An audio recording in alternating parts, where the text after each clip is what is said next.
At times like this, we do see the best in our community as well as sometimes the worst. And sadly, sometimes the focus is on the worst. We heard earlier about an ergon vehicle that had been stolen earlier this morning, and police had been informed about it. The vehicle eventually was recovered, but just the fact someone had stolen it, even for a short period of time, was quite a concern. But balancing out the worst you see in events like this, there are always shining moments and people that should be highlighted for their service to their community. And we're going to do that right now with Connor Gregory. He has been volunteering to fill sandbags.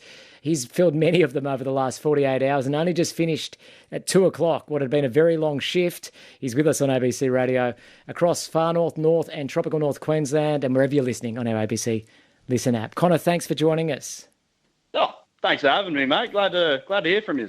How many sandbags do you reckon you filled over the past 48 hours? Look, mate, from starting just after work on Friday with the rest of the Rover crew to yesterday to today and doing, 8-hour shifts pulling, probably a couple hundred, but, it's never really enough.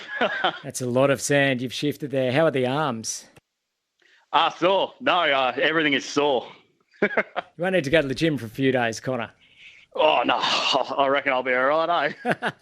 So you've done this now for a couple of days. You've been going there and helping fill sandbags. What was the sort of motivation for you to do that? No, I got off work on Friday and just kind of checked the app and checked Old Facey, the emergency services, and just saw that, obviously they're dumping out sand. Not everyone's going to be able to kind of do it on their own. So in a bit of a spur of the moment decision, decided to grab as many shovels and sandbags as I could from work. I think I got about 250 sandbags and about 5 shovels, and ran down to the the Leicester Park sandbagging place. Met a couple of the Rovers down there, dragged them out into the pouring rain, got them down, did some incredible work for the people there. Met the electrical company that eventually ended up getting all the organisation together to do the sandbagging over near the office works there. So we filled a couple of trucks for them that day, and then, it just kind of snowballed from there. It's been a big couple of days for you. What was the response like for people that were coming for whom they may not have been able to fill a sandbag themselves, to have someone like yourself and others there that were donating your time to fill sandbags? What kind of comments did you get from grateful people, I presume?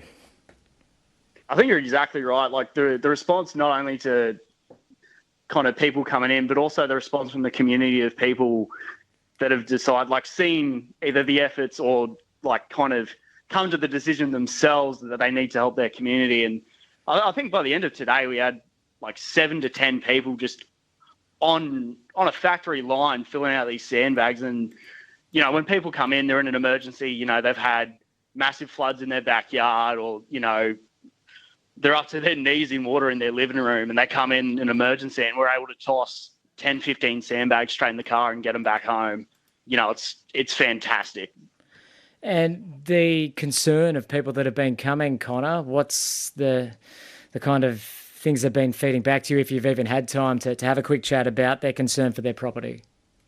A lot of people are worried, especially some residents are, kind of people that went through the 2019 floods. And though I personally wasn't here for them, I hear they were rough. So a lot of them are concerned about the kind of response to the opening of the dam and kind of how everything's going to play out over the next few days. I'm still not up to date. I haven't had time to check whether the weather's getting worse or better, but I'm hoping people can have the hope and safety going forward. Well, in just a very, very little glimmer of hope, we're starting to see some of the northern fringe areas in the severe weather warning getting a little bit of respite from the heavy rain. Ingham, Cardwell, they aren't getting severely heavy rain at the moment. So a little bit of respite to the north, but certainly over Townsville, the rain is still very heavy and more to come. Connor, well done, mate, to you and everyone that's volunteered their time when it comes to filling sandbags for others. What does tonight have in store for you? Are you hunkering down? Tonight has me filling out the rest of the kind of program I want to put together for post of this event. I want to make sure that, the rubbish that's come up onto the streets, I want to make sure that gets cleared out. Anyone that kind of needs a hand in the community can always reach out. You can find us if you find areas that have mashed trash. You can find us over at the Florence Bay Rover crew. We're run out of the Scout Hall in Kerwin. And yeah, just give us a contact if you're between 18 to 26 if you want to become a rover, or if you have those kind of issues in your area. But yeah, no, thanks very much for having me on. Well done, mate. And you might need to ice those biceps after all that work, and the shoulders, the back, it'll all be pretty sore, I'd imagine. Thanks for joining us. Easy as, mate. Enjoy your day. Adam Stephen on ABC Radio Queensland.